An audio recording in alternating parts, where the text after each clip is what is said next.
So I am Mildly Gothic, and welcome to my channel. So I tend to do, or at least what I'm planning to do, is a lot of artsy things that tend to have a gothic or spooky kind of twist to them, because that's what I enjoy doing. Today, I am not in my apartment, and I'm also standing, so my hands are going to be a lot more active. I talk a lot with my hands. My dishwasher is currently leaking, and in order to give maintenance space to deal with it, and me some peace of mind, I am at my boyfriend's house. And that also, the dishwasher also matters because today we're going to be baking a cake.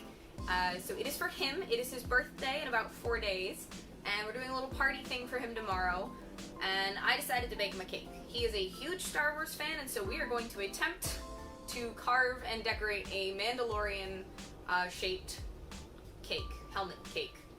That's a series of words. I'm going to do a chocolate cake, and it's going to be based off of a recipe in this cookbook. This is a cookbook by another YouTuber, How to Cook That. She is wonderful. I love all of her content. She's super sweet, super amazing, and she wrote a book, and I bought it. And she has a recipe for, pardon my chocolate bookmark, the best chocolate cake. And so it's just like a chocolate cake recipe. I'm going to be changing a couple things because along with having a recipe, I'm following my family's, or my mother's, tradition as old as time of this is suggestions, not concrete. So I have some plans to give it hopefully a ganache filling with some cherries, maybe do a little bit of a bourbon glaze. I am a 21-year-old adult, so I can have the bourbon. But we're gonna see how it all comes together. I'm excited. My mom and I do sugar cookies with royal icing every year for Christmas, so I have some baked goods decorating experience. I can't say I have any specifically regarding cakes, but with all that said and done, I'm looking forward to this video. I think it's going to be fun. We're going to see what happens, and let's get to baking. So once I got started, I actually realized that this cake recipe was very similar to a brownie recipe that my mother has always sworn by from her Joy of Cooking cookbook. And the one thing that always set this recipe apart was the baking chocolate and how you melt it with the butter. And this cake recipe starts much the same way, melting down the butter and the chocolate together. You don't want it to burn, but you start by melting it and making sure that's nice and smooth. Now, if you actually look up Anne Reardon's recipe, you'll notice that I'm using a little bit more of the ingredients than she is. I decided to 1.5 times the recipe because the cake pans I had were 9 and 10 inches respectively, and this was for originally 2 8-inch cakes, and I wanted to make sure I could make them tall in case I completely butchered flattening them off the top. But the butter and the chocolate is really the base, and that's what you add everything else into. The other thing that was interesting about this recipe that I've never dealt with before was that the sugar that it asked for was castor sugar, which is a very, very fine sugar. It is not powdered sugar, it is still granulated sugar, but it's incredibly fine, meaning it gets everywhere, almost as bad as powdered sugar does, but in a different way because it's more like sand. The other thing that made this recipe very similar to the brownie was that it calls for a lot of eggs. The base one calls for 8 eggs that I had to then add up to 12 for what I was doing. If I had to make this again, I would probably try to follow her recipe much more exactly, probably weighing things out. I have a bad habit of just kind of guessing things, and I'm used to baking cookies, which are a lot more forgiving than cakes. Cakes are known for being a lot less forgiving. You can overwork the flour and it's just going to end up much more dense, which I think is what ended up happening to me. But as you can see, using a whisk, getting that all together. I will say I'm going through all of this relatively quickly so we can get to the decorating part of it. And this sequence here is where I think it probably went wrong. I did the flour in these smaller bits and then almost fully incorporated each one of those when I probably should have stopped until each one was not fully incorporated before continuing to add the rest. I likely just overworked the flour and got myself a very, very dense cake.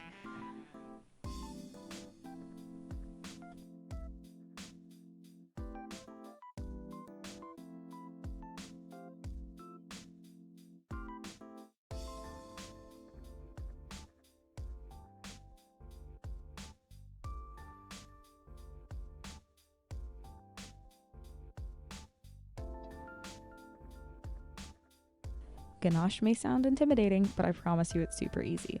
The first thing you do is you're going to heat up your heavy cream on the stove with any flavorings that you want. You want to do it here so that you don't mess up your ratio of liquid to chocolate. You're going to pour that heated cream over the chocolate and you're going to let it sit. The more chocolate you have, the longer you need to let it sit. And once it's sat for a little bit, you can whisk it up and it should be nice and smooth. And you can let it set to your desired consistency before either putting it in a piping bag, making it a truffle, whatever you want.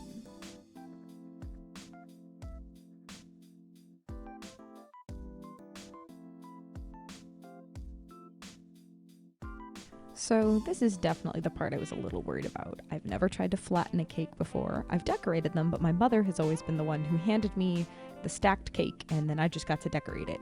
I definitely didn't have a big enough knife and I was kind of just trying to make the best of it. And I'm just making a scrap pile of cake off to the side. It was at this point when I realized I probably needed to whip the frosting. And so what I didn't show earlier is I made a white chocolate ganache, sat it in the fridge for, actually it was overnight, and it was way too stiff to whip. And so what I did was I took out a small amount of it and heated that up in the microwave for about 10 seconds before incorporating it back into the main ganache, and then I was able to whip it just fine. But before I can do the filling, I have to actually carve the cake, because remember, we're trying to make a Mandalorian helmet. So what I did was I aligned the top rounds of the cake because I assumed that it was going to be best if the rounds were aligned and I could carve the angles as I needed. So I was kind of working off a general idea in my head for the shape because that didn't have to be too perfect. I could work on that with any of the decorations that I put on top, but I did need a rough idea.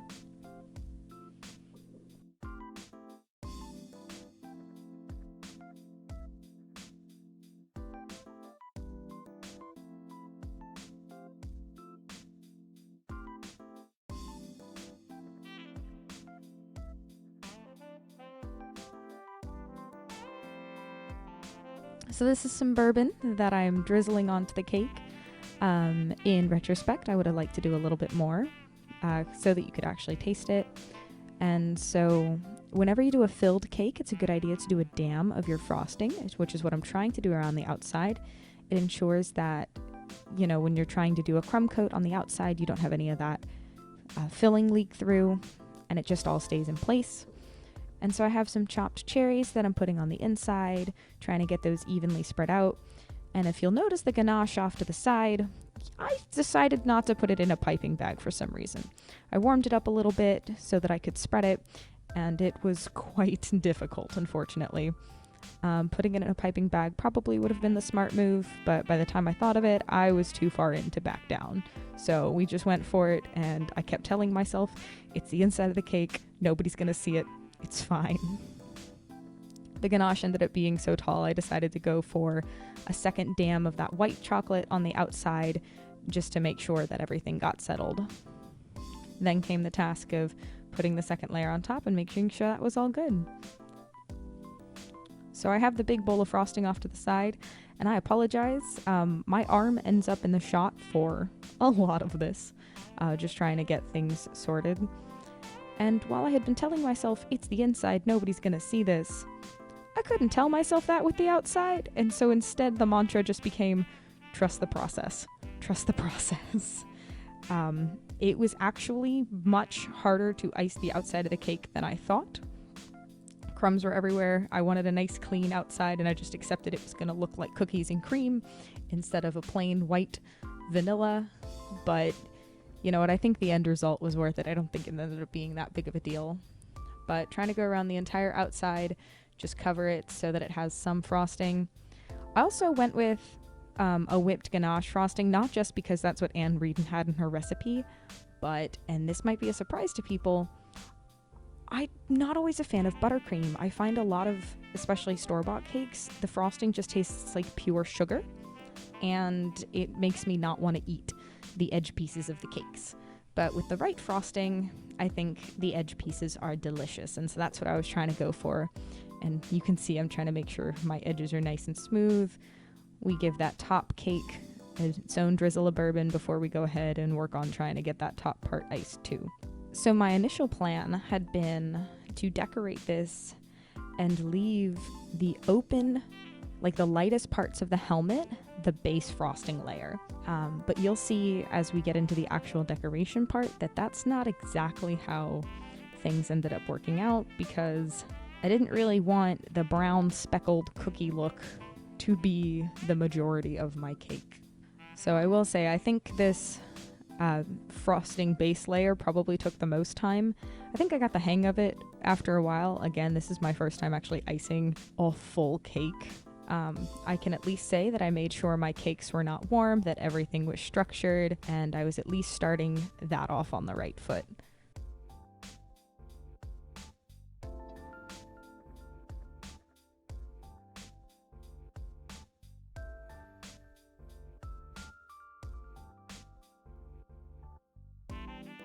So right away you'll notice that there's some lines on the previously smooth frosting, and that's because in between the camera cuts, I pulled up the picture that I had as a reference on my phone and kind of sketched out the plan for this helmet. I also have warmed and mixed up a section of the white chocolate ganache in the darkest black. Arguably, I should have started with the lightest color, but I didn't feel confident in my placement of that, and I could be very confident in where I was going to put the black, the visor, and the darkest parts of the cheeks. So I kind of went in reverse order, and I went from the darkest parts to the lightest parts, which I wouldn't really recommend doing, because if you're worried about having enough frosting, it's a lot easier to make something darker than worry about if you have enough to lighten it, which luckily I had enough. This would be another moment where I can imagine someone asking, why aren't you using a piping bag? And the answer is, I'm stubborn. This is very similar to how I decorate royal icing cookies, except usually I would pipe the outside and then just kind of fill the middle. I was a little worried, I guess, about it being too thin and it not staying where I put it. So instead I kind of drew the outlines with icing on the end of a skewer and then filled it in with the spoon and then kind of spread it out. Was it the most precise technique? Not necessarily. Did it work, however? Yes, it did. And I think that's all that I really cared about. I stuck to black and bluish grays because I was going for that Mandalorian look. Overall, I am incredibly pleased with how it came out. I know it's lumpy, and the reason it's lumpy is I was a little impatient when I was making my initial chocolate ganache for the frosting, and I did not let it sit and melt for long enough, and so there are actually still lumps of white chocolate in the base ganache. You can't see it too much when I was spreading it around, but you'll start to notice it a lot more as I'm doing this decoration on top, as there's certain areas that are lumpy and it doesn't look like I can get a smooth line, and that's because there's a giant lump of white chocolate right underneath it. So, that was a little unfortunate, but you can see that it slowly comes together as I add the lighter and lighter colors. This part was a little interesting though, because I no longer had my reference image because I was not smart enough to make it somewhere that wasn't on my phone. And so some of the choices I made about the colors were just kind of executive decisions. And unfortunately, I was not letting Jacob look at the cake before I finished it. And so I couldn't ask for his opinion, and so I was just kind of making my own executive decisions and hoping for the best. I do think it ended up working out though. I will say this third mid-tone gray is not my favorite. I did not quite lighten it enough. Did it end up working out? It did. But as I was putting it onto the cake, I realized I maybe should have lightened it just a little bit more. But I didn't. Also, those lines I put up on the forehead ended up being pointless because I just covered the whole thing in the same color before going back and doing some final detailing in a very, very light color. But yeah, did it work out? Yes. But this third mid gray was definitely not my first choice, but I think it ended up working out overall for the cake.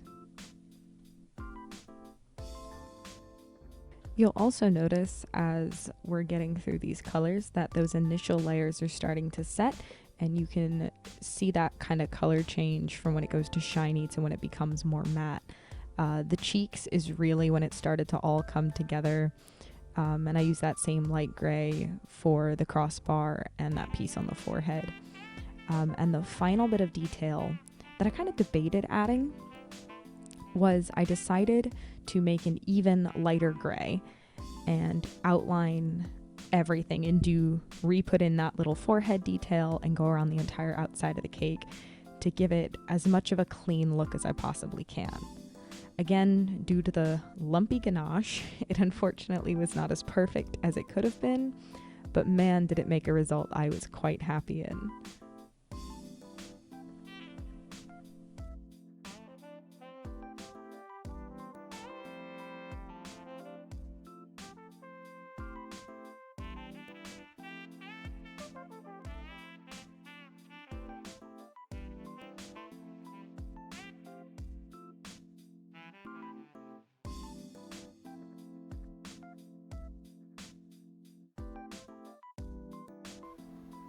So, welcome to the end of the video.